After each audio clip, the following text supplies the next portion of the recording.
Welcome to the Petrichor Marching Arts Podcast, where we talk all things marching arts. My name's Bryson Teel. I'm a songwriter, composer, and mixing engineer, teaching and designing for drum corps, marching bands, and indoor percussion groups on the East Coast, as well as my mainstay school, Newtown High School in Connecticut. I'm sitting down with performers, educators, and creators to discuss perspectives on the activity, to see where it's at now and where it's headed in the future.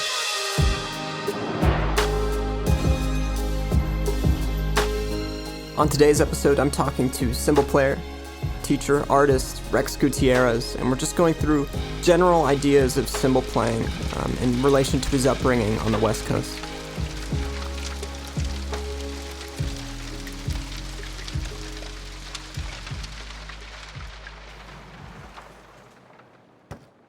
All right, this is the second episode of the August 3-peat here. If you missed it, I had an episode with Tyler Campbell that came out a few days ago on Saturday, and that was really just going through college band as Tyler works with UConn as an arranger and percussion coordinator. And we also touched on teaching during COVID and just some general technique ideas and philosophies that we've kind of latched onto with all this free time to think and kind of take a new approach to what we're doing. But today, like I said, I'm here with Rex Gutierrez. I've known Rex for a little while now. We've taught together at a couple places. Super awesome dude, and I'm really excited for you to get some information here. We're coming at it with him from a West Coast perspective. He was doing high school marching band in California and ended up marching with Pulse and RCC in the academy. So we're talking about cymbals from the perspective of growing up in that style that was happening out there. But also, in a few days, I'm putting out another episode with Kat Godfrey on the opposite end of the spectrum a little bit, talking about more of an East Coast upbringing. So super excited for that as well, but I won't keep talking. Here's the episode with Rex Gutierrez. So I'm super excited to have you on, Rex. I'm glad to have you here. Oh, I appreciate the opportunity, dude. I'm honored. So I'm trying to do a 2-part series here with you, and then I believe the next one is with Kat Godfrey. Just on cymbal lines, because this was one of the first things I wanted to do when I started doing this podcast, because even now with all like the information that's out there, like everyone's got their podcast right now in like every aspect of everything, but I've never heard a single person talk about a cymbal line. It kind of falls by the wayside most of the time. Yeah, it seems so indicative of how, at least over here, cymbal lines tend to be. They like fall into the background. People don't quite understand what's going on, and I think no one's talking about it because no one understands it. Exactly. It's like if you're in a cymbal line, you kind of know the struggles, the strifes of a cymbal line. Right. The way you're like managed from like a director's standpoint to like student leaders to your own section leader. Like a cymbal section leader is one of the most like obscure kinds of leadership roles that there can be. It's such a specific thing to be in charge of a cymbal line. Like, what Seriously, is that? What do you do? And there's so many. Like most high schools, at least in Connecticut, have a cymbal line. Mm-hmm. I'm sure many other states the same deal, especially with indoor mainly, because they get some of the visual members usually to come on. Right. A lot of the times, cymbal players are winter cymbal players that were horn players in the fall, and that happens more often than not, I think, in most cases. And then people don't dedicate themselves to the cymbal as an instrument until that world-class indoor or outdoor level. Yeah. So I guess kind of the end goal here is to just give some background to, first of all, just those kids that don't really have a true connection to the videos they see. They don't quite know what the difference is when they look at, like Pulse cymbal line, for example, or whatever. And also just give the educators background as well. So maybe there can be more teamwork from the top and bottom in terms of just how to make good quality stuff going on. Yeah, well, so I came into the world-class cymbal world at a really interesting time, and it was the 2012 Pulse indoor line, and it was a show called Coming and Going, and it was based around the idea that things and people and experiences come into our lives and they enrich us and then they leave. And it's not always a bad thing that they leave.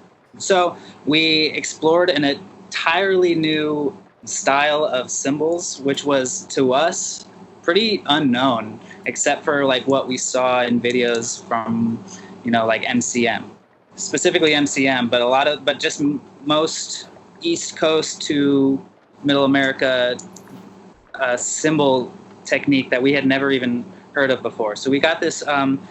They brought him in from MCM. His name was Crazy Asian Dave, is what we called him, but his name was David Von Baron. He was actually a really, really cool dude.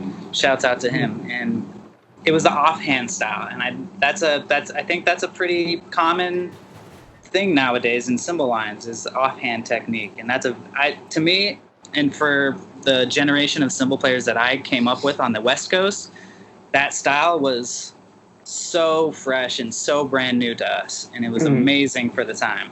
It differed a lot to the style that the style that I came up with, or I didn't come up with. I was brought up.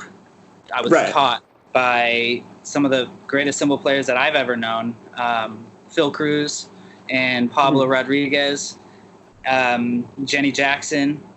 His style was this aggro but fun. It's still like very precise, and it doesn't leave the hand, and it's very sharp and angular and tight, really like crispy, tasty. It's the kind of it's like what you want a snare lick to sound like is what the cymbal technique was meant to look like, and it was really, really crispy and nice.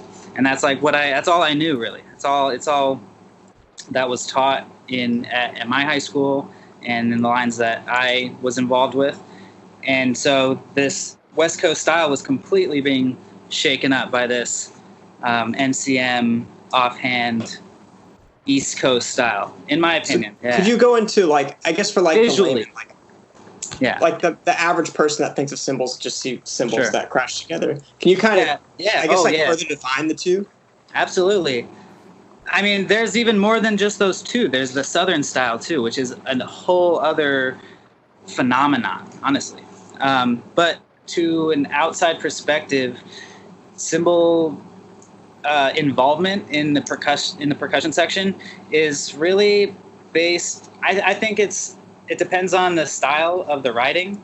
Some like Southern styles or group college band styles is a lot more allowing for loud cymbal sounds. Yeah. Big college bands have 10-man cymbal lines, 15-man cymbal lines, just doing crazy stuff. Right. And it is more of I never liked this phrase, but I've heard it quite a few times in my marching career, and it's that cymbals are the color guard of the battery. I've never heard that. That's weird. So what it kind of explains itself. It's a visual accompaniment to what's happening musically, obviously, and that's pretty much where we get typecasted that way. Cymbal player like cymbal lines, specifically by directors who come from a non-percussive background. Cymbal lines get not ignored, but really kind of almost ignored, honestly. Yeah. Just hold out the cymbals for the snares, do a little ride, and then go do some crashes. Crash on one. Right. So there is a lot of misunderstanding still in the cymbal line world, mostly on the high school level, but even you remember just a few years ago, DCI, almost every DCI cymbal line got cut pretty much. Yeah. And it was sad. I don't know, where do those kids go? Where they got to learn a new instrument, that obviously, but that's because I feel like that happens because that the possibilities that a cymbal line might present aren't totally realized by the design team. Yes. You know what I mean? Yeah, I mean, even for me personally, it's just this past year. We felt guilty at Newtown High School for not using the cymbals enough. Because, I mean, these kids were extremely dedicated. They're the best marchers in the entire band that we had. And they were not only just great at what they did, but they had a lot of drive to learn cymbals, truly. And it's like we couldn't quite offer them the full package there because we just didn't have the knowledge. But, on the design side, we purposefully tried to make a moment for them, and it's still hard for us to do that because we don't know the context of the parts well enough. So we think like, okay, splits or something, but we don't have the depth of knowledge.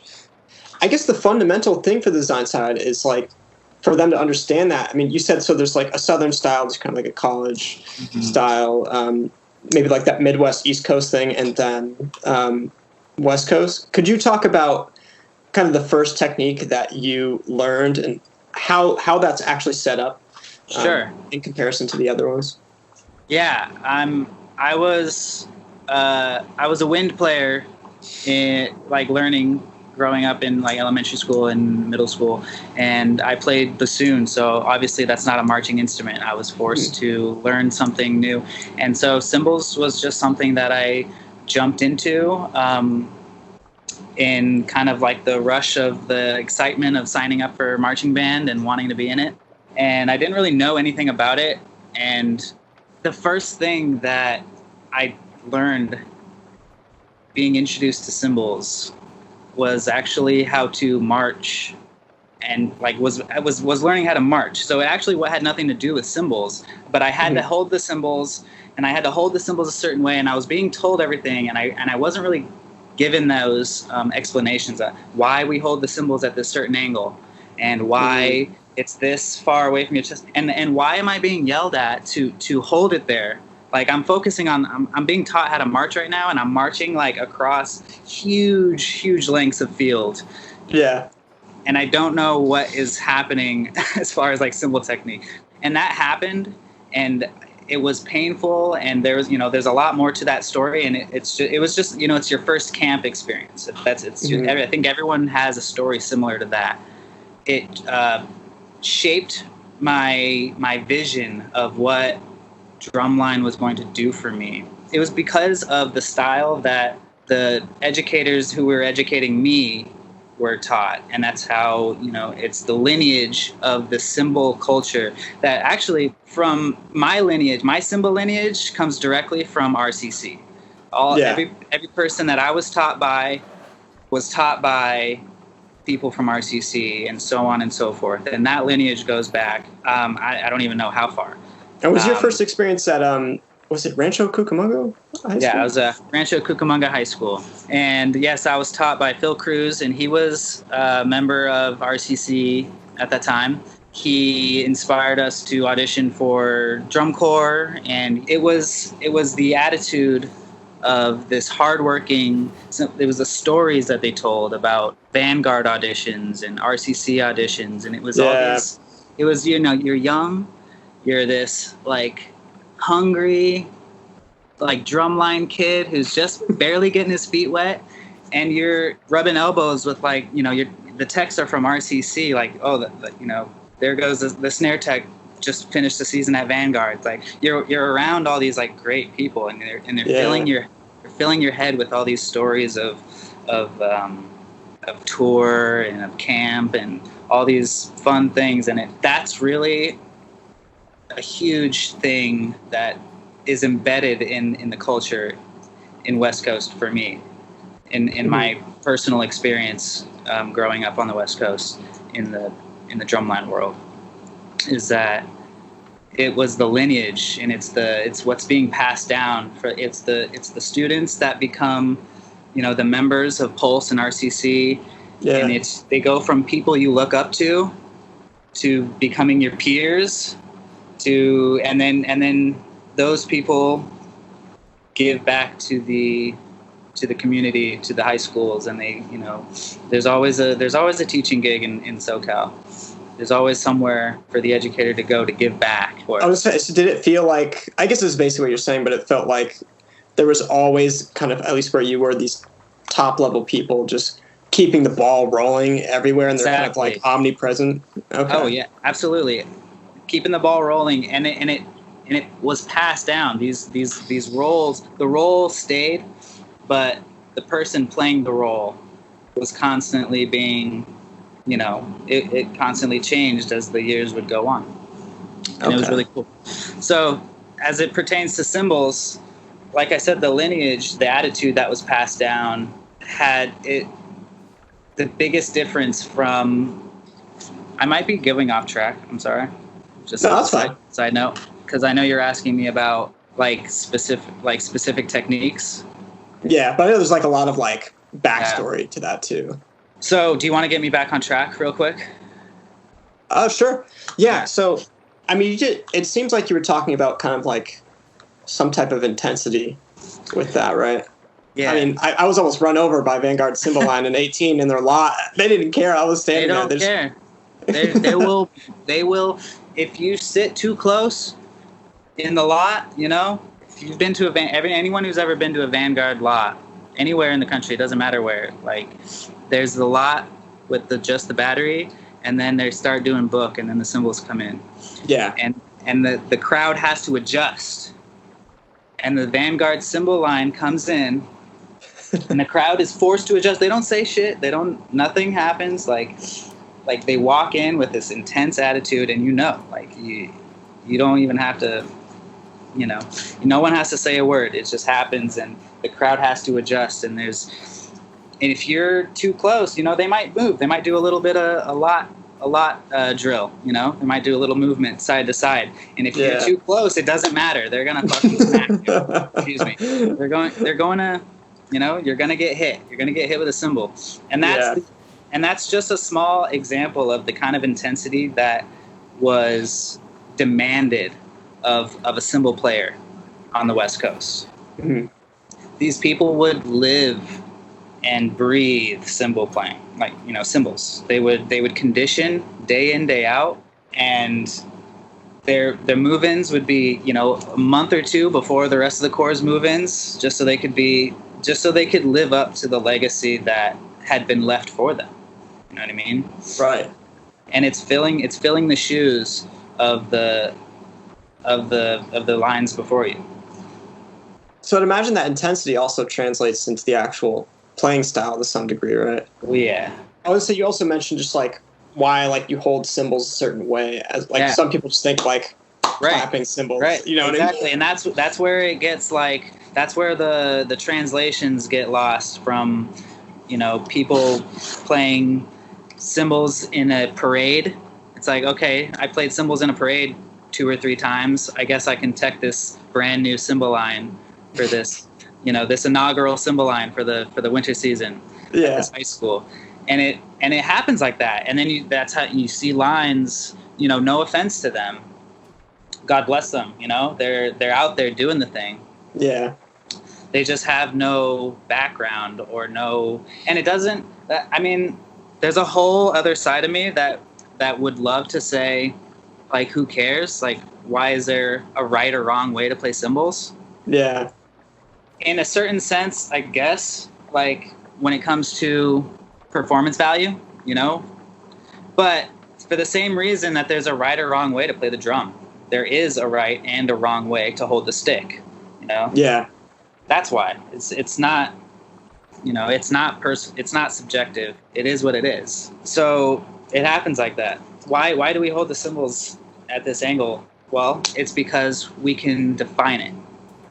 That's why. We can define it. It's something that we can, most of our bodies are, we differ from person to person, but most of our bodies are shaped the same. So we can use our bodies as definitions. Why do we hold the cymbals at this angle? So we can define it all the same. So we can all have the same definition of what this angle is, how far away it is from the body, how far before beat 1 are we going to prep for that crash? We define it. That's why I was being yelled at so hard when I was my first day. Yeah. My first day of playing cymbals, and I didn't know it at the time, but that's why. It's because this is the way that they were taught, and this is how, and it worked, and this is how it clearly worked for me because I kept coming back. Yeah. And the intensity was, it's everyone it's refreshing. Everyone wants that intensity. You know, whether you're playing a sport or a video game, it's that's what fuels your fire. You know, that's like even as a viewer, as a spectator, like yeah, the intensity that you're watching, that you're seeing, and if it's palpable, you can see it. If the cymbals flip and they all nail that flip right at the exact same time, that carries weight and it has power the same way, you know, a triplet roll hitting does. Yeah. You can, like, cymbal nerds can nerd out on some, like, clean visuals the same exact way any drumline kid could nerd out on some clean book. You know what I mean? Yeah. So I guess with all the crashes, so we have like our kind of like home position or whatever, is with the crashes, a lot of the time, is that actually dictated in your music, or is it something that, like, for example, like if Jenny Jackson and Mike Jackson were at Mission Viejo, like would he just write cues and then like those would be interpreted for the musical context? That, I think also, that depends highly on the wherewithal of the tech. I think there's a lot of battery arrangers that feel comfortable writing their own cymbal splits and accents. Yeah. But there are some, like Jenny Jackson, for example, when I was in RCC, and she also was the tech while I was in the academy. We basically were given notes that lined up with the battery music, and then she would go through them and pick the best sounds, the best articulations to go with what was happening in the battery. It wasn't random. It wasn't a crapshoot. It was very methodical, and it worked beautifully every time. Jenny's an artist. Mm-hmm. And I appreciate other cymbal instructors that do that. You know, it's not just a plug-in, you know, we kind of did already a lot of hi-hats, let's put in some, you know, tap chokes over here. It's not like, you don't have to do it like that. Yeah. Do what sounds good, you know, write your cymbal parts the same way you'd be playing on a drum set. Right. You know? It almost reminds me a lot of, I mean, because I studied cymbals just in college, just being partly a percussion major. It reminds me a lot of that. It seems so specific and so detailed oriented, more than most people would think. It's like, if I'm looking at just like a battery arranger trying to put on a cymbal line, I could imagine where they just like don't quite get how that process works. Yeah, drag and drop. Drag and drop sounds. But yeah, no, because then there's a deeper level, because then there's the visual aspect. So you want to hear the sounds you want to hear, but then you're leaving it up to whoever's in charge. It might be the tech, it might be the section leader, it might be the line as a whole. However you delegate that job, but you have to fill in the gaps visually. So to get from point A to point B, you know, there's always the basic way of going from point A to point B, but the point of a cymbal line, again, is to be a little flashy and to have a little bit of visual presence in a way that the rest of the battery can't. And so, you know, some battery arrangers forget about that, and they just fill in, you know, the register with tons and tons of notes. And that's, for a cymbal player, that can get really tiring, because the weight of the cymbals over time becomes a factor. Right.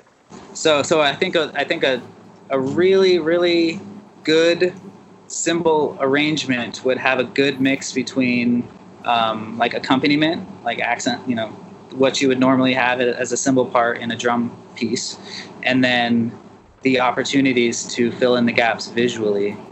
Okay. Yeah. Because that also, you know, I feel like it's a 50-50 split as far as responsibility for the cymbal line, to be musical, to accompany the battery musically, but to also add to the program visually. Okay. And I guess to expand upon just like a detail of that, like when you guys have specific splits, is that something that usually takes form in like there are rhythms written on the page, or is it something like, oh, like Jenny, I want this something to happen here with this kind of rhythmic value, and then you can interpret that how you will as a feature, for example? Yeah, I mean, it happened. It might have happened differently every time. There were times where we were given a number of bars and a backbeat rhythm, or like, a bass rhythm to stick to, and then said, okay, take this, make a split, take this amount of bars with this rhythm, and do something fun with it. And that's the other thing, is that happens more often than not, I feel like, is when it comes to splits, because whoever is giving that direction doesn't want the responsibility to choreograph it visually and musically. Yeah. So they said, here's the amount of bars you have. It's right in between. It's these two bars right between these snare bars and these quad bars. Mm-hmm. So, small split, fit it in there, add some flair. And that's usually that. I mean, sometimes that's how it happens. Other times, it's written. It all depends on, I feel like, what the arranger is really looking for. But it's happened, in my experience, it's happened all different kinds of ways. All those ways I explained is, it's how it happens. So there is, like you're saying, like this musical and visual side that's going on. I think there's definitely a few different elements to that. Like, obviously there's the cymbal visuals, but again, like most programs, mainly high schools, turn into like floor ensemble performers rather than just cymbal players. I've even seen, I think, Broken City's packet, at least a couple of years ago, the cymbal packet literally just said show up and be ninjas. And exactly. Yeah. I put that context together with, like, I've heard stories about even like top level cymbal lines where some of the people that are doing their first year at these world class ensembles have never actually truly played cymbals before. I mean, I started off playing cymbals. I switched to I did bass drum, I did quads, and I actually went back to cymbals, and it did feel like a new thing at the time, even though I had done it before. I had like 3 seasons of experience on cymbals before going back to cymbals the year I joined Pulse. And so I could totally see how it would, some people's very first years. In fact, I know some people that were, members of POW and Pulse, and people that were horn players from Bluecoats and, other places. And, they want to keep marching. That's pretty much what it is that they just want to keep marching. And performers sometimes you have it and sometimes you don't. It's like sometimes you could play cymbals all 4 years of high school, audition for Pulse or RCC, and not make it several years in a row. On the contrary, you could be a mellophone player who's done, 2 or 3 tours, never picked up cymbals in your life, pick them up and just be amazing because you have the core experience and because you have the performance experience. And so there's countless cases of people picking up plates for the first time and rocking it in world class. Absolutely. So would you say is it more of like foundationally a visual thing, and like if you can bring the vibe and be able to maybe bloodthirstily hold up the cymbals, they can kind of cater you towards the musical side? I think, yes, 100%. It's got to be visual first. In fact, most of the auditions that we had were either endurance or just, a visual package. Playing is clearly part of an audition in any case, but for sure, I think what anyone auditioning for any cymbal line at any level should focus on being nails visually.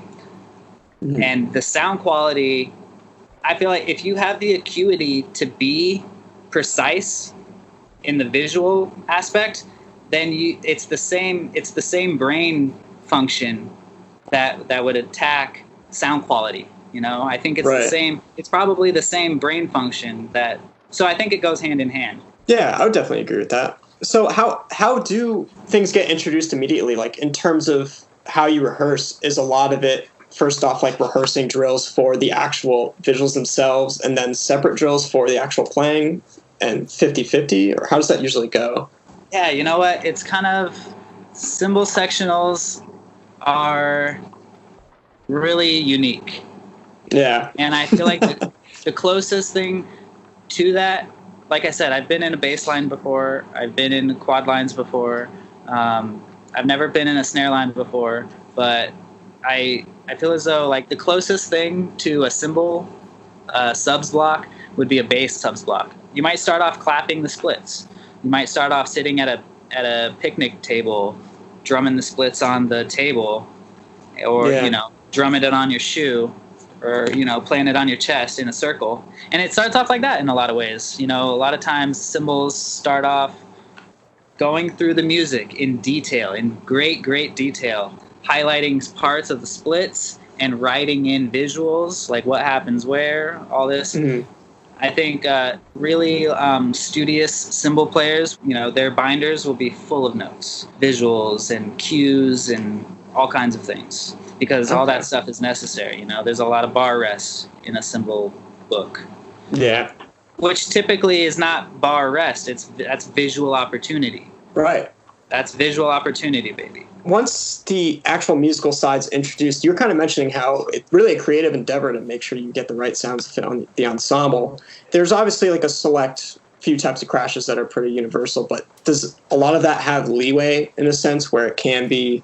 Oh, yeah. You just make the sound that you need, right? And it doesn't necessarily have to be so A, B, C, or D kind of thing. I believe in that. I think there's some sticklers out there that, with anything, they're going to want to be traditional and focus on traditional technique and, but I believe you can get the sound that you want any number of ways. The amount of ways you can play just a crash with crash cymbals is, I can't even count them on one hand.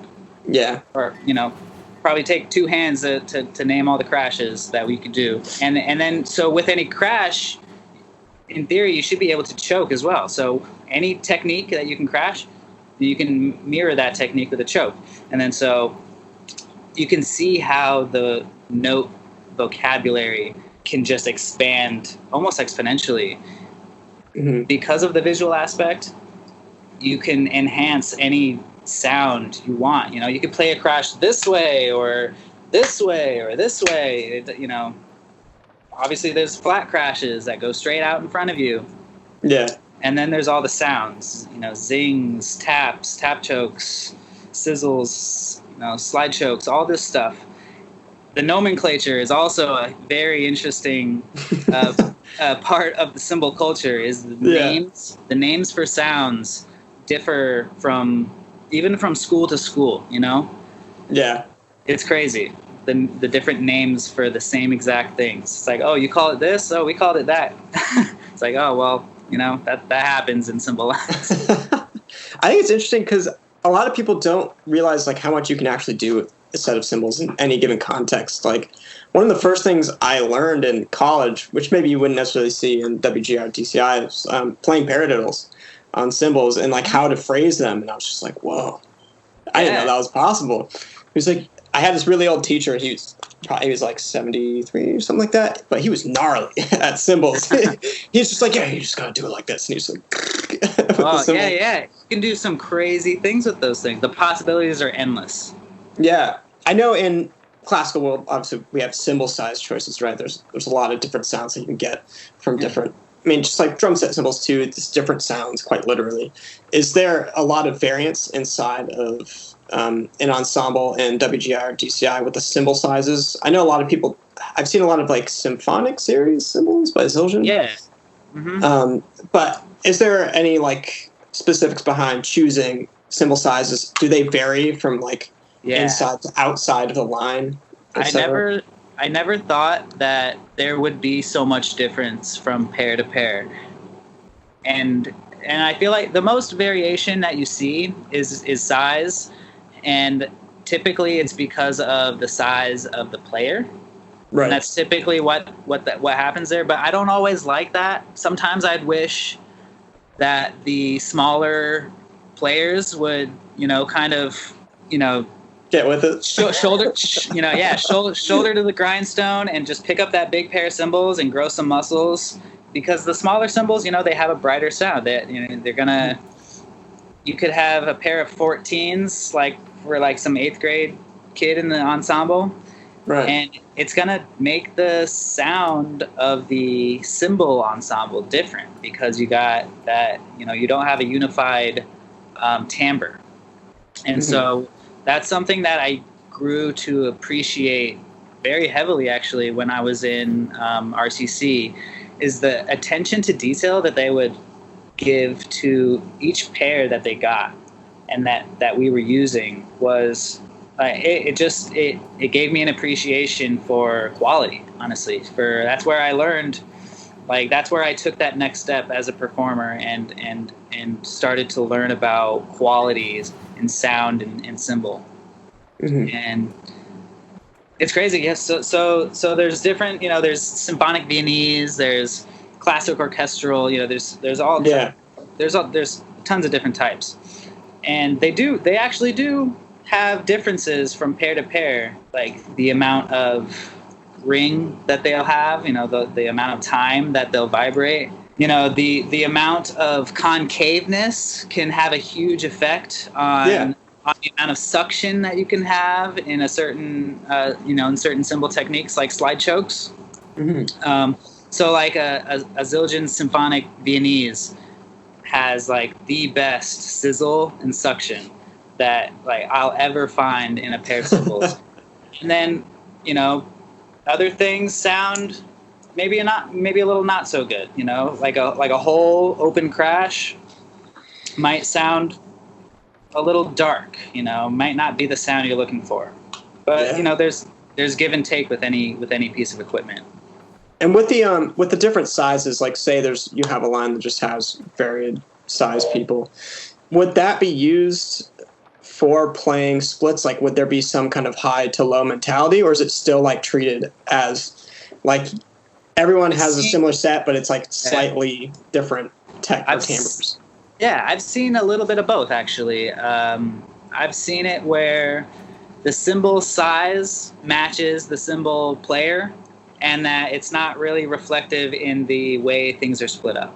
It's just kind of like this person has a smaller pair because they're a smaller person, and we're treating them the same as this bigger person with a bigger pair.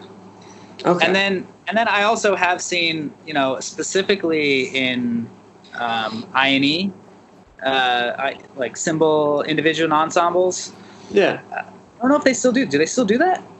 Is that still happening? I'm pretty sure. I think people do them every once in a while. I think they lost them a bit. They lost a lot of momentum. Of course, of kicking out the cymbal lines. For real, yeah. Well, that did happen too. So I saw that a lot more with cymbal-specific performances.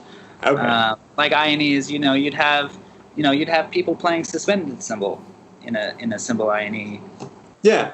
Or like you said, making a split with the different cymbal and timbre and sound in mind. Okay. And I think that's really unique. Honestly, that hasn't really been done enough. And if it has, unfortunately, it's probably not that noticeable. Yeah. That's a good point. That's sad to say, Yeah, it's a bitter thing to come to accept as a cymbal player, that we unfortunately do kind of get passed over most of the time. Yeah, and it's that lack of understanding.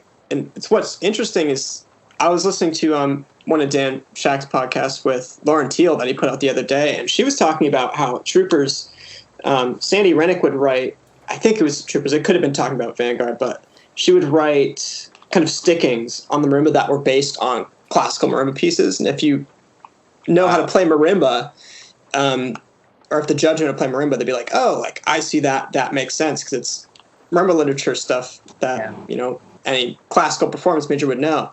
But if they don't know, you don't get credit for that, and it just ends up being this thing that happens, and no one sees it, no one cares for it, even though they should, because it's really cool. I feel like the same thing with cymbals, but cymbals even to a higher degree.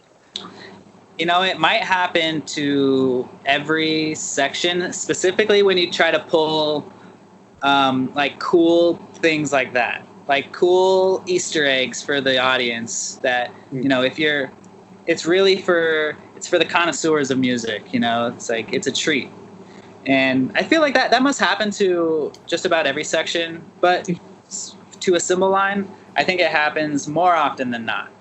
even in the context of a show, you might design an entire moment for the cymbal line, but if the audience is still watching, you can't help where the audience is. The audience might not even know a cymbal line exists until that moment in the show. Yeah. Oh yeah. Oh, there's this whole, that happens so often. I feel like, it's just like a part of the struggle of being a cymbal player. And I think that's a constant struggle for designers to keep interesting. And that might have been why a lot of people decided to ditch the cymbal line at the exact same time. Yeah. See, yeah, like the rise of the flub line was partially the demise of the cymbal line. Oh, that's a good point. I've never really thought about that. That's true. Because some places it was just an extra place to put the kids. Yeah. That fact made it easy for flub lines to pop up. I feel like, because it's just another place to put the kids, and at least this way maybe they're going towards a direction that's more drumming than, like, where do you there's not an easy transition from cymbals to drumming. Yeah. The transition is only cushioned by like proximity. You're around the battery a lot. You hear the vocab, you hear the lingo, and you become familiar. And that's how a lot of people move on from cymbals to a drum. Right. And they bust their ass, gaining their chops. But yeah, the flub line really took a lot of steam away from the cymbal line, because it's more conducive for the evolution of performance. Right. In a performer, So I guess one more thing to touch on in terms of just like maybe being ignored by judges. When you were listening to judge tapes from like Pulse or RCC, which year did you march RCC? I can't remember. So in 2012, I did Pulse, and then the next year, 2013, I did RCC. Okay. Which show was that? So RCC, the show was called State of the Arts. Oh, yeah. And I forgot about that. It was based on a TED Talk by a guy, I think his name is Sir Ken Robinson. Mm-hmm.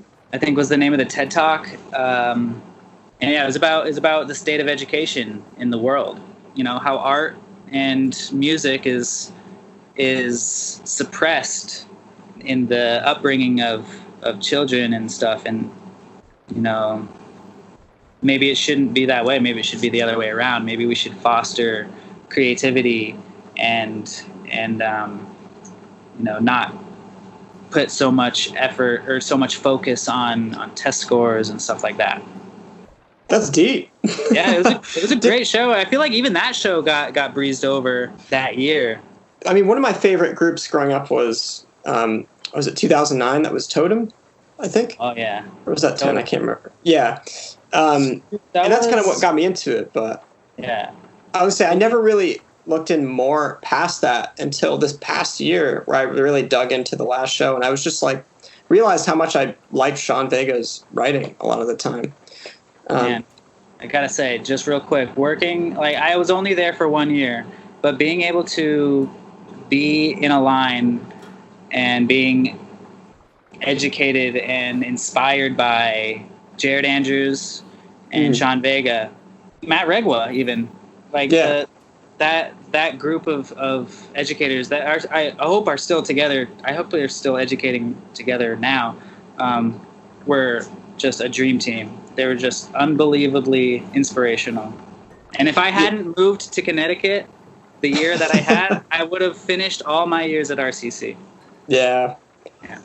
And I feel like to a degree they can go underrated. I feel like a lot of people just see the achievement part of it and they kind of ignore what's actually happening, which is something that I did completely. I never dug into it, and I also kind of fell off from WJI for a while because I just didn't have that in high school, and I didn't end up marching CWP or United in college like I wanted to just because of time constraints. But yeah, no, that was kind of a side note. I just really have appreciated them recently.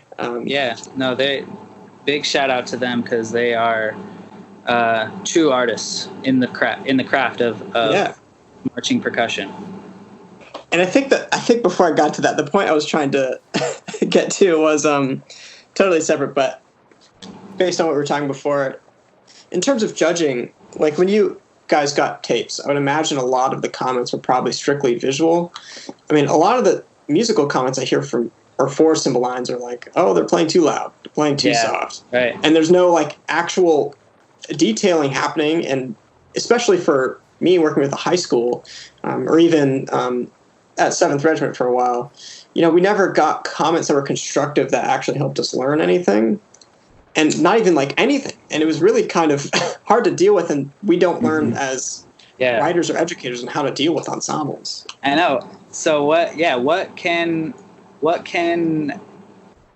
adjudicators do better to give well, it's a double-edged sword, because like what can we do better as designers and educators to shed light on what a cymbal line can do and is doing but's not being noticed. Right. But also it's the problem, especially being judged by, or just in a show, being judged on the tape, whatever it is. It's so hard because if you're doing it right, it doesn't get noticed. If the cymbals weren't, the comment that you just said, if the cymbals were not playing too loud, that comment obviously wouldn't have existed, but it's not like the judge would have been like, cymbals, you guys are playing the perfect volume. Good job. Like that, right? That doesn't happen in a cymbal line. That might happen in a snare line and a bass split. You know, so like, ooh, yeah, that's right on there, guys. But you don't get that on a judge's tape for a cymbal line, because if they're doing it right, they're like, what are you really gonna say? The cymbal line will get no credit for the things they do well, but you will absolutely get slammed for the things you don't do well. Right. So it's a gamble. That's another reason why cymbal lines, I feel like, are fading into oblivion, because they can be so damaging to a score if they're not right on.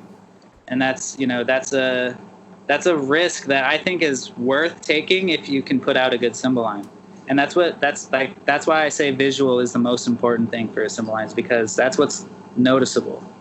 The cymbal sound can blend. You know, as long as you're not overplaying, that's always the comment. That's like, I feel like that's the one comment that a cymbal line will get every show, is that, you know, this part's a little too loud. So does it feel like your season is almost, because there's not a ton of comments or anything, does the season feel more like it's brought from within, where you're just truly trying to just perfect your own thing and like support the ensemble in the best way possible, essentially? Or you know what?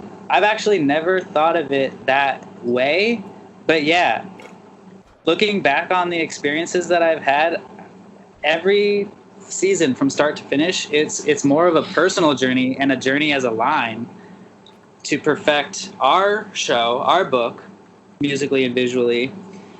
And I think cymbals, they add to the show as best as the designer can and the performer can make them.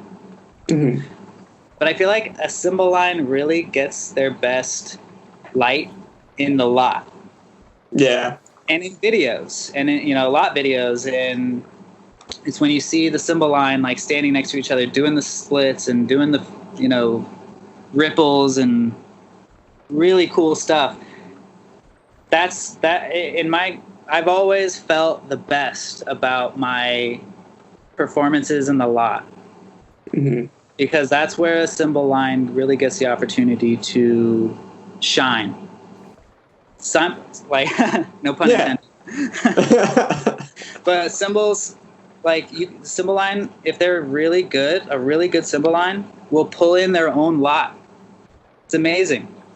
Yeah. At the Dayton Arena, there's some cymbal people out there that want to see and it's cool to see good cymbal lines, Yeah. I think I didn't quite get it for a long time, because I was definitely a person that was just I wasn't even purposely trying to ignore cymbal lines. It was just I just wouldn't register it. But the past few years, I started designing and started paying attention and that was one of the latter things I started paying attention to, unfortunately. But what I first saw was that really kind of changed my perspective was, I don't know if you've seen the show, but it was Vessel's show from 2019.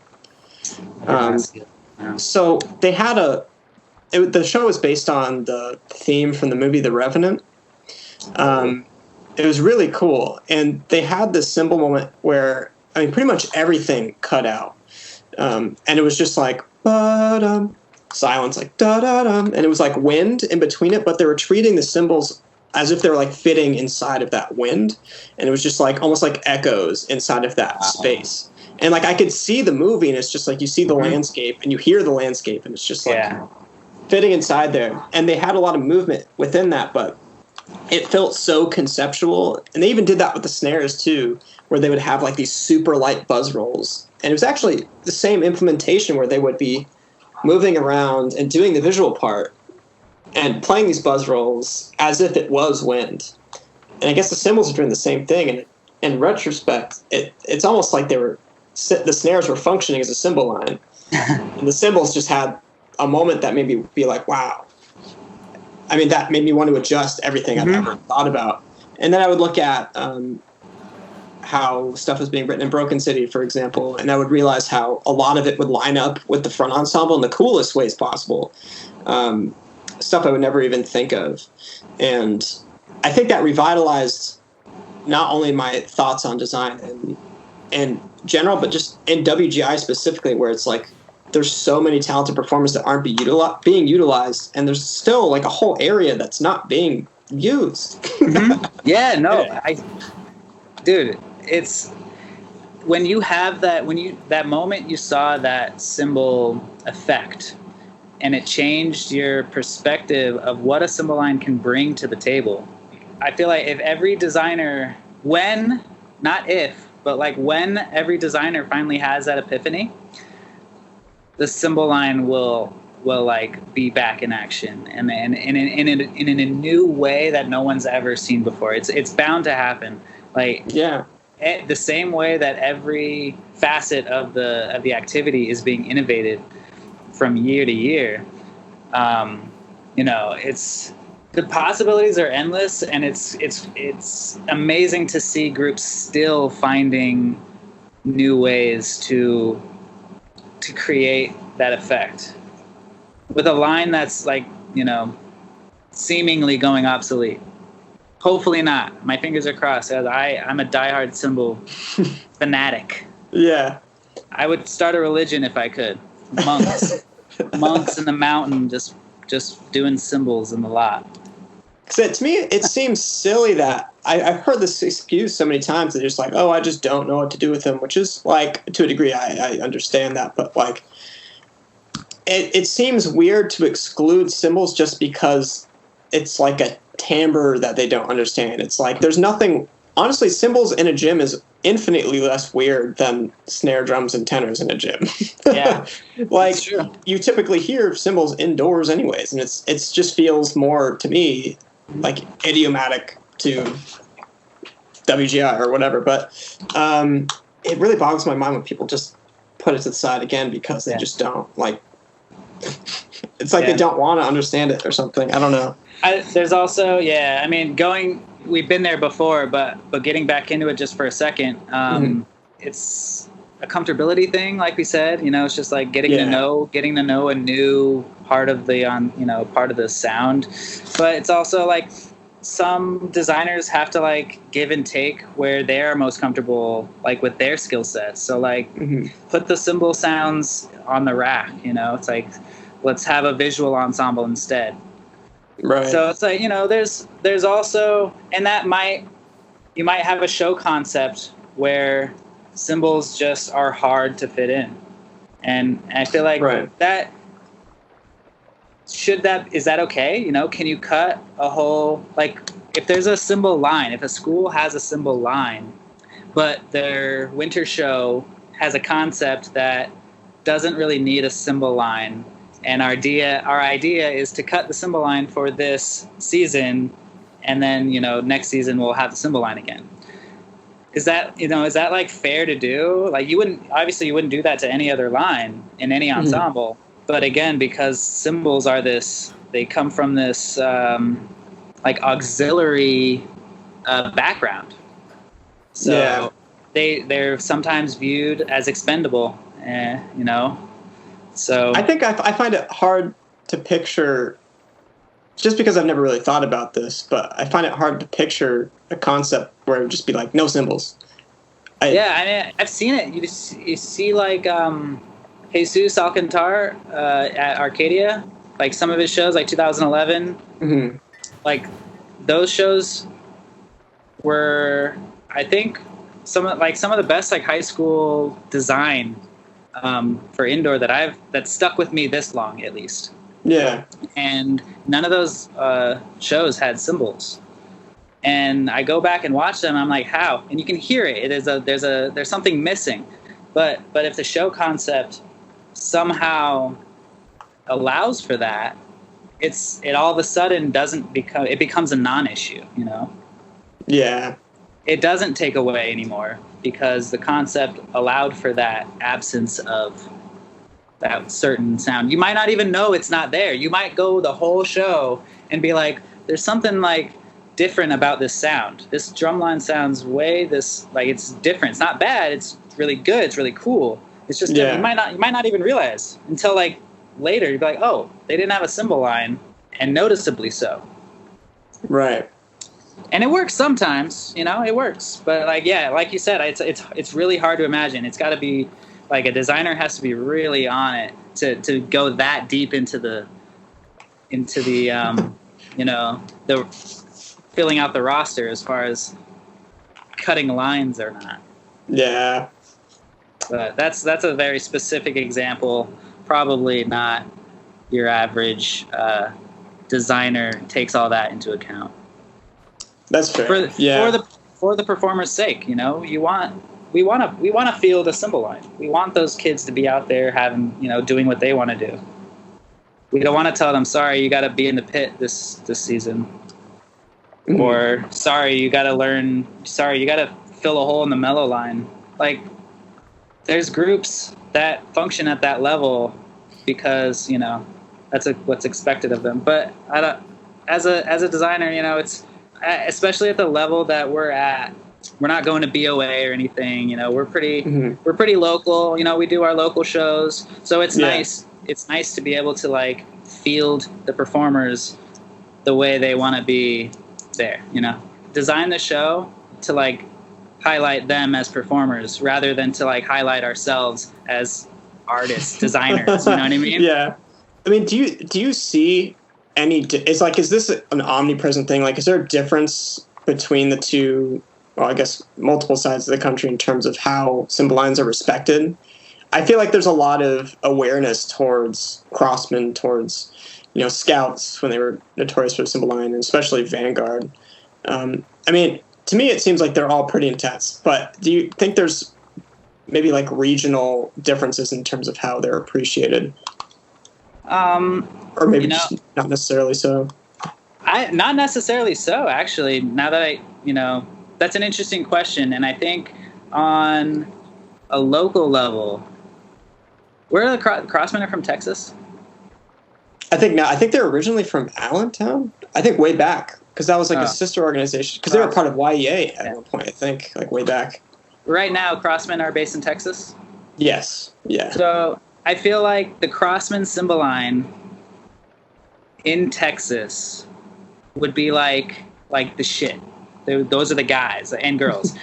The high school kids want to go to the local show because they're going to see the Crossmen cymbal lines. The only cymbal line in the whole show. It's like, we got to go to a regional if we want to see more cymbal lines. Yeah. Crossmen's the only cymbal line at this show every year. So, like, these lines become famous in their areas, and they become legendary, honestly. It's like the Vanguard cymbal line was that for me.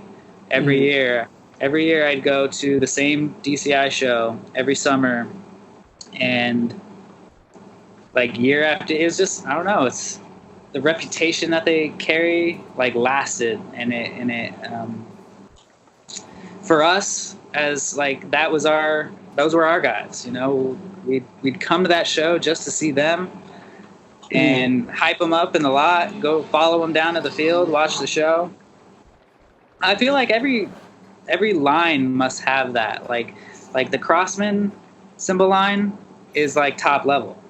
Vanguard cymbal line, top level. Like if you're at that level, like there really is no. There very well may be discrepancies in style and approach, but for perception, in my opinion, it's like you're at that level. You've reached a certain place as far as perception. You know, in my perception, as for a cymbal player, I watch cymbal lines nowadays, and it's hard not to be impressed. Yeah. even like 7th Regiment cymbal videos from like just a few years ago, like sick. Like it's hard not to be impressed because there's so much you can do nowadays, and there's a lot of sharing of techniques and visuals and stuff. A lot of it comes from like watching videos or seeing it in the lot. I remember specifically like the short time I spent with 7th Regiment cymbal line. It was a lot of, you know, questions like, oh, we saw a video of you guys doing this visual this like some years back. Like, can you teach us that? And that's how stuff gets passed on. It's really cool. Oh, okay. And, you know what I mean? It's like like you watch the video on YouTube, break it down in slow motion, and like learn it. It's like transcribing book. You know, it's like one of those guys. One of those guys, I think it's Ryan, ended up at Mandarins in 2018. Yes, that was cool. I loved that show very much. I watched that part of their cymbal lot for that I think for finals too. Yeah, that was gnarly. It was cool to see the intensity there at Mandarins because of how that show was too, being like, I don't life remember. After death. Right? Yeah, I don't remember who exactly was the tech that year, but I could tell that's that style that I was telling you, that West Coast like RCC Vanguard, like intense, sharp, very like crisp, and that's that style that will always be, in my eyes, notoriously Southern California, or Californian in general. And you also at the beginning mentioned MCM, and when I think of MCM, the first thing I think of, I don't remember the year, but the Fantastique show or whatever. I mean, I think that's the first time I really recognized cymbals, because I saw that video so young, and they were doing all those wild tricks, like they tossed a cymbal over and they caught it on a stick or something. All kinds of crazy stuff.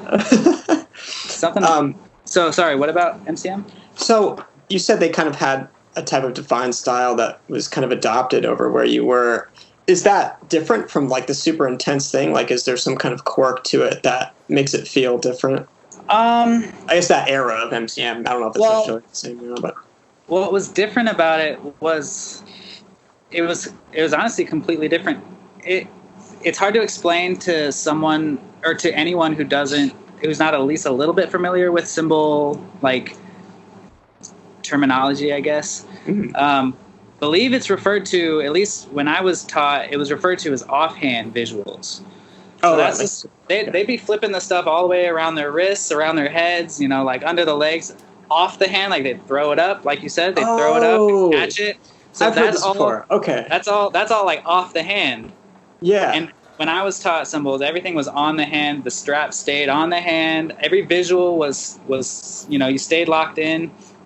Nothing came out and around, and that stuff was Fantastique, like epitome of that, you know, Music City Mystique style. It was just, I don't know how to explain it, other than just, it's wild. It's Fantastique, yo.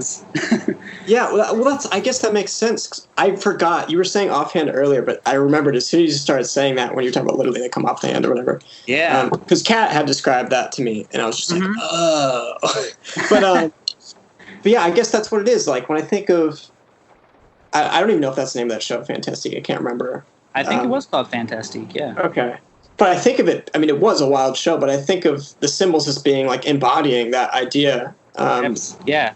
It's almost as if the cymbal line were the main portrayers of the crazy wild theme because they could do all that, you know?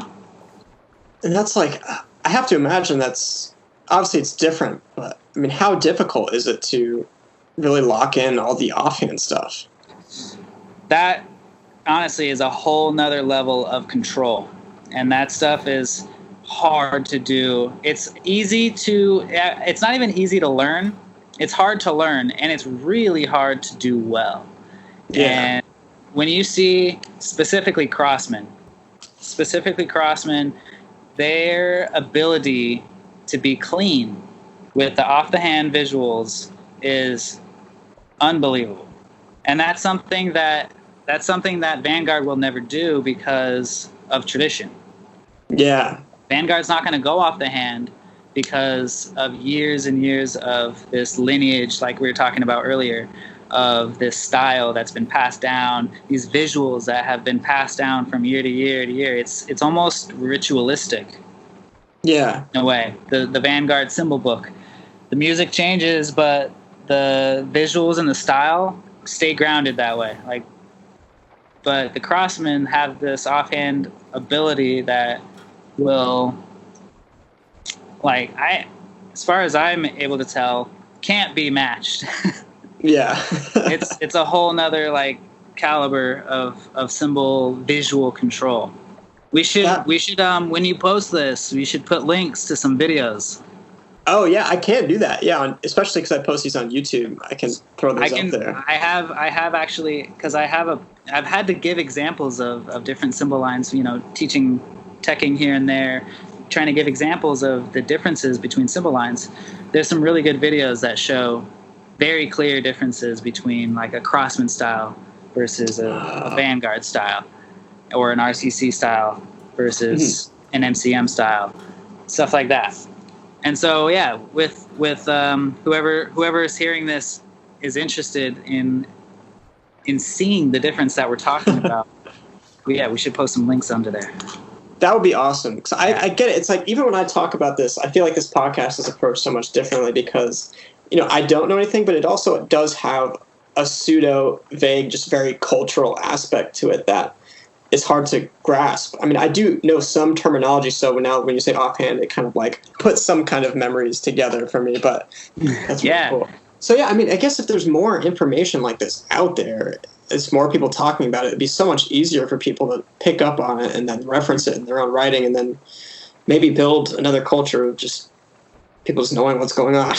Yeah, I agree, and I was really bummed out to see the decline of cymbal lines, specifically in outdoor. I think indoor they still thrive because it's bodies on the floor, but to people who don't understand cymbal lines and how they can be implemented, I would say it's really easy to reach out. There's a huge lineage of cymbal players that have been through the good programs, and the good programs I'm talking about, they're any of the world-class indoor programs, outdoor programs that have cymbal lines, and there's generations and generations of these members, and that's the beautiful thing about certain cymbal lines, is that it stayed so true to its tradition that from generation to generation you can get the same information. Yeah. And it's really easy to just reach out and get some basic cymbal know-how, and to make your high school group or your indoor group just that much better, that much more on top of it, instead of just being this extra line that you don't know what to do with. You can actually use that line. So I think one of the last things I want to touch on, this might take a while, I don't know. So for all of the kids and teachers that are running these lines, and there's this whole intensity aspect. I mean, if I've seen correctly, there's rehearsals. Maybe this is more so outdoor, where there's just a lot of running and a lot of holding up cymbals as well, a huge conditioning aspect to it. Yeah. Well, yeah. Cymbals are heavy, and they're just big pieces of metal that when you hold them at a 45-degree angle out in front of your chest, the weight distributed is so awkward that it's a very specific group of muscles that you're using, and then you're moving them around. So you're really using all groups of the muscles. But I think conditioning, there's a huge. That's what a cymbal line has to hype. The best part about being in a cymbal line is really like getting in there with your dudes and your girls and like beating the crap out of yourselves for conditioning's sake, and doing it as a group. Like literally run from like anywhere, from the band room to the practice field. Run with your cymbals over your head. Like just do it. Like do it together. Grow that, gain that muscle. Rest when you get there. Work hard now, rest when you get there. Like that's a cymbal line mentality, And it feels like it makes a lot of sense too, because it from what I see, it's like cymbal players and cymbal lines just seem like the most athletic part of the core. From what I see, I mean, it's like because it's so overtly physical, it's like it feels like it makes sense to be like ninjas and stuff too, especially for the winter. But it's spiritual in a way. It's spiritual to take that responsibility upon yourself and to agree as a line that you guys are going to outdo everybody in terms of running to get water, running back to get set. Like just every section hypes that stuff up, but how many sections follow through from rehearsal to rehearsal doing that stuff? And more often than not, it's going to be the cymbal line. So some of like cymbal line self-accountability is something that I will cherish. It's a life lesson that I will cherish with me like for my entire life.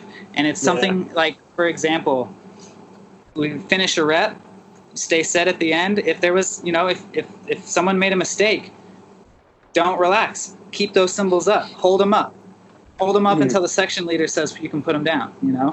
Hold yourself to that. Hold yourself to that standard. Especially if you're the one that made a mistake, and everyone puts their cymbals. If this was a specific example that I remember from one summer, was I made a mistake that no one else noticed. And everyone else finished the rep, or we finished the rep, and everyone started putting their cymbals down in order, going down the line. And I kept mine up, and it was because I made a mistake. And then so everyone else put theirs back up, and I didn't have to say anything. They just knew, because we do that. I'm not the only one that did that. If the guy next to me did the same thing, then we would have done the exact same thing. And it's that personal accountability.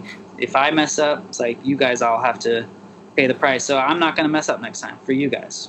Yeah. And I feel like that's what can take any line, cymbal or not, to a higher level. Right.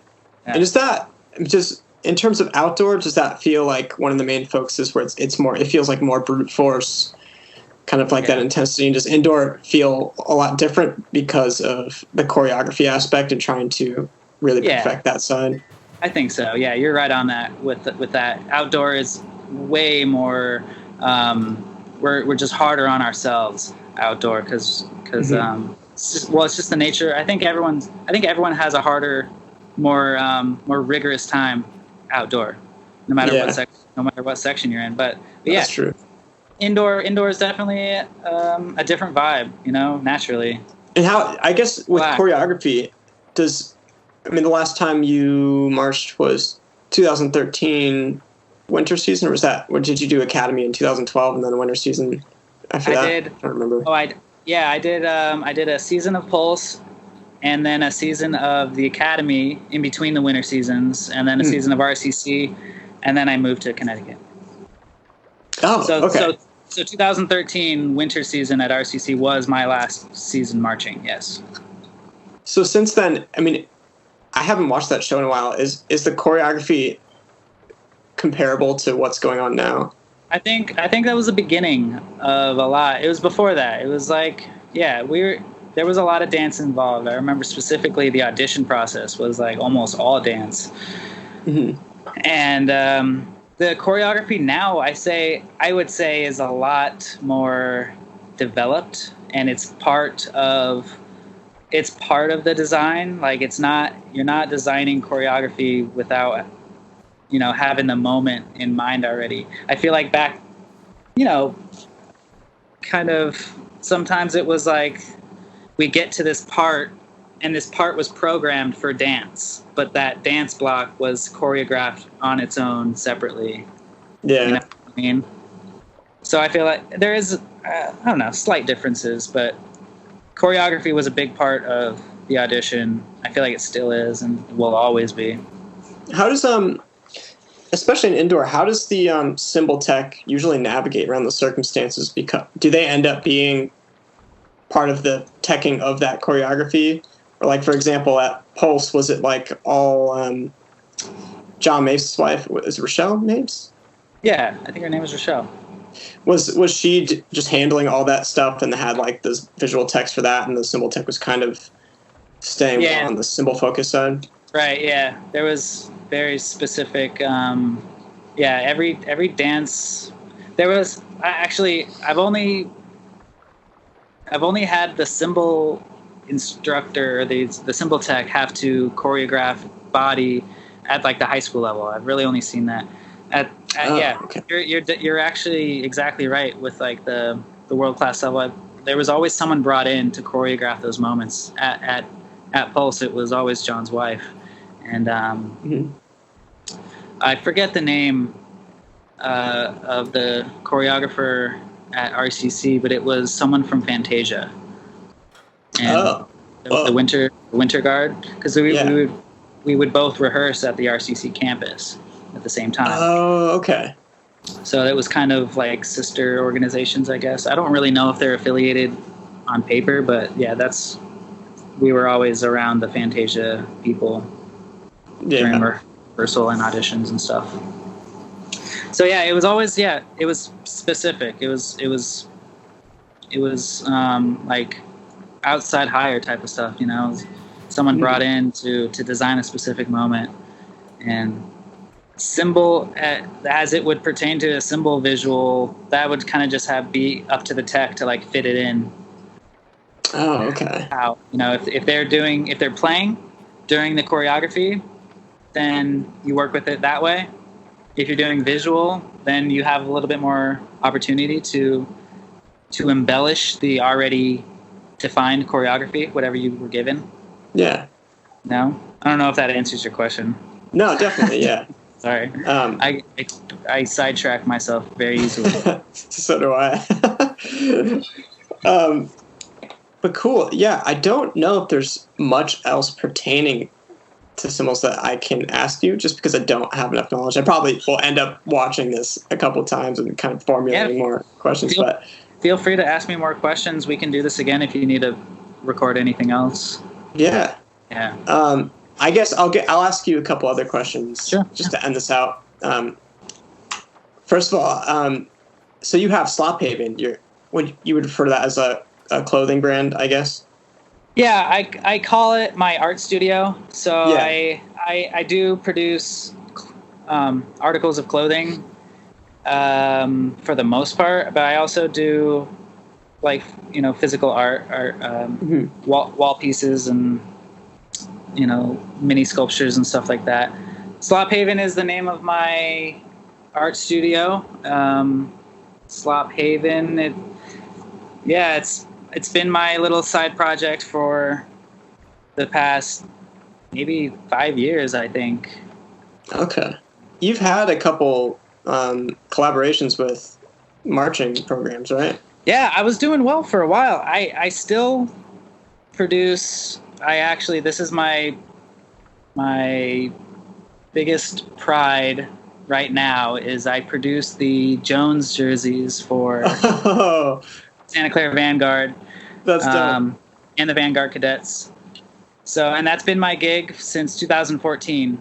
So if you've seen any Vanguard members wearing the Jones jersey, it's an Adidas jersey. It changed, you know, we do a different one from year to year. But that's my favorite thing to do every year is the Vanguard Jones jerseys. They put out a great video. They always record a video of them all doing a lot run, wearing the jerseys. And it's always my favorite thing every time because it's big pride for me.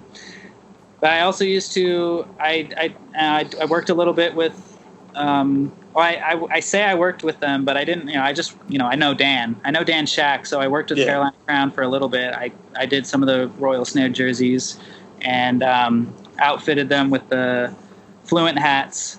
Yeah. Because that's back when Fluent was still a thing. Shout out Fluent. Underground, 6 feet under. Yeah. But yeah, I offer in my services to anyone who wants to collaborate. I screen print. I do, you can find me on Instagram at Slophaven. And yeah, dude, I mean, we've actually, you and me have talked about a collaboration. Yeah. And I still think about, you showed me one thing that I think someone commissioned from you. It was like the black shirt was like the orange and black. And it had like that rectangle kind of on the side, and it looked like there was like a person like floating in the abyss or something. At least to me, that was really cool. Thank you, dude. I do commissions. Yeah. I mean, most of my, I have it's kind of funny that this is right here, but a sample of this is a piece of canvas that hasn't been stretched over anything yet, but it's I mean, maybe we could link my Instagram to this thing too, but yeah. It's a weird style. It's a visual landscape. I call them landscapes, abstract landscapes, and extra dimensional landscapes and stuff of that nature. I love that. I think last time we talked about it, I was mentioning how much I liked. I just like sonic landscapes, so I think that's so interesting, and I find it really cool that you do that kind of visually with that stuff. And I think you achieve it really well. I was looking through your Instagram, I think a couple of weeks ago, and you can see it with like everything, and it has such a strong vibe to each piece. Thank you. I'll definitely commission something for you. I think everyone should, but yeah, everyone should check out his Instagram.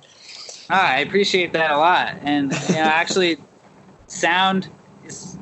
We talked about this, so long ago, but sound was a big part of the idea that you and I had, because when I look at these, I do hear sounds, and it's, my art is a little bit on the darker side. It's a little bit on the abstract side, but it does, I think it is somewhat relatable, in that we all kind of, have these realms inside of our head that we can escape to, or sometimes need to escape from. But either way, it's somewhat of a relatable thing. I feel like the sounds that we can produce to accompany these visuals are going to be a pretty cool project, and I'm excited to do that. So I think that's exactly how I view it. I was thinking about this in the shower this morning too. It's just like I have another example too, but like how certain art, almost more specifically than others, kind of feels like it is like portraying like that inside world. I know exactly what you're talking about, and it's awesome. And it's hard to explain, so it's great that you understand, because it's sometimes really hard to explain, and it really showing is the best thing that I can do. Yeah, it's weird. It's like so illogical, but it's like so concrete in nature in a way where it's like it's very individual, but a lot of people, if they have the similar worldviews, can kind of see that inner world is maybe like a darker place.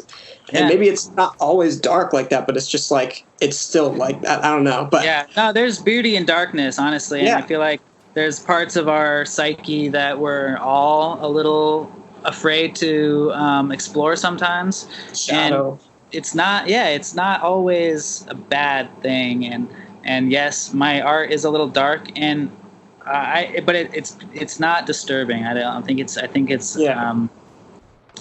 think there is beauty in the darkness, and we can still grow. Like there are plants that grow in darkness, like we can still be fed, we can still be nourished, and come out on the other side of the tunnel, like still okay. Like we'll be all right.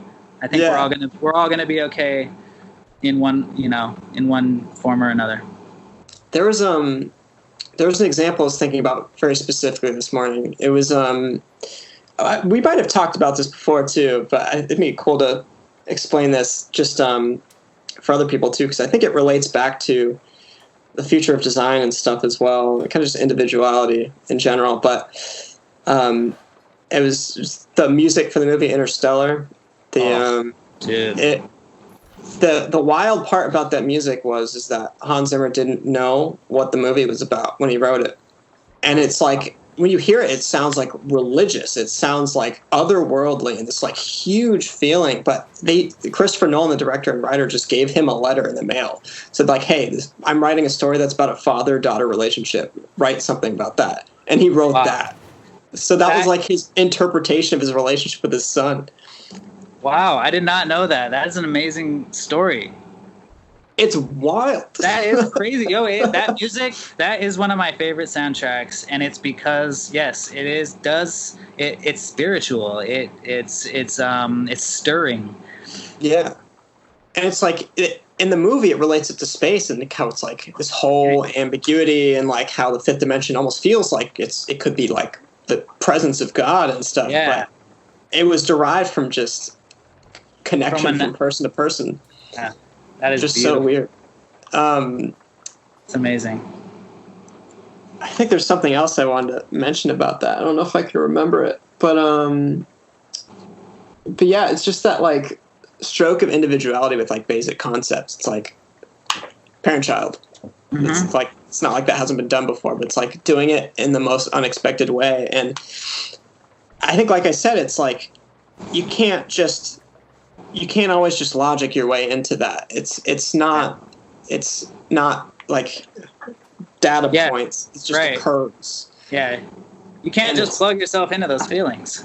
Yeah. And I think with the landscapes, like what it feels like to me, same thing with like creating your own maybe sound and music in general too, maybe for the specific place you're at in life. It's concrete in the way where it's like externalizing something that is in a sense very real, but it's something that only you can experience, and it's like you're giving it to other people in the best way possible, I guess. Wow. Those are some of the most beautiful words I've ever heard about this. That's amazing, and that's all I would want. That's all I want to give. That's why they look the way they do, is because it can be something to me, and it can be the same thing to you, or it can be something completely different. Yeah. And that's up to you. But however you chose to interpret it, is what was intended in a roundabout sort of all encompassing kind of way. That it's a landscape. Like when I look at a landscape, I either can put myself there, or I can just enjoy it for what it is and move on. Yeah. But some of these, it's really hard not to put yourself there. Right. So I guess if I had like one other question, I guess it would be, do you have maybe a favorite artist of anything in general as of now, maybe of all time, or maybe just currently, whether that's music or visual artist or what have you? Man, I am so inspired all the time by so many different artists, and it's like every day it's like overstimulation. There's so much beautiful art being created right now. Yeah. And there's archives and archives of beautiful art that's been created for centuries. And I guess for me, my biggest inspiration is probably musical. Okay. And it's Aphex Twin inspired me heavily. It's very like in my formative years, it gave me new perspective. Groups like the Album Leaf and Coventry. Coventry, yeah. Actually, there's a guy in New Haven. His name is Evan Anderson, and his acoustic music is really beautiful if you like Coventry. But just like, music honestly is what moves me the most. And it's funny to say as a visual artist that I'm inspired honestly mostly by music. Yeah. That's interesting. I think because I think I have an opposite thing too with that. It's like I really like. I mean, I was talking to someone about this the other day too. It's like I really have this strange fascination with storytelling. It's not that strange, but I think the storytelling and like the exploration of people and like human nature and stuff like that is what inspires me to write certain sounds, or whether that be abstract or more concrete. Yeah. Even in WGI, like the visual aspect of WGI, like I don't want to think about writing a single note until I know the aesthetic. Oh yeah. Like I just don't. I can do it. I just don't like it. No, I mean it's a sign of an artist, man. You know, you have the vision and you know what you got to do to manifest it. Yeah, I need to. And it's hard, dude. It's hard, dude. Especially when you don't get it exactly right, and it's not your exact way. It's hard. I mean, specifically when it comes to designing indoor. Yeah. It's hard. Like we have our visions, and it's so clear in our head, and to make it manifest in real life is so hard to do. And it's really easy to like get discouraged by things that might not translate. But you know, that's the struggle of art, honestly. That was cool. That was a great way to end this, I think. That was really interesting. This has been a great discussion, dude. Yeah.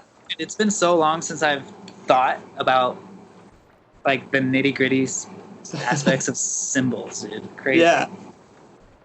People just got to know. People just aren't talking about it.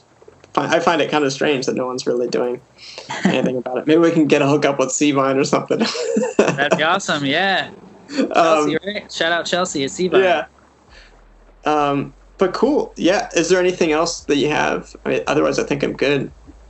I'm all set with the interview. Unless you got any other questions, I'm good. No, I think I'm all set. Yeah, I really appreciate you doing this. I think it's so necessary, and I think it's going to be really helpful to a lot of people. I can't thank you enough again for the opportunity. It's great. Yeah. I'm honored.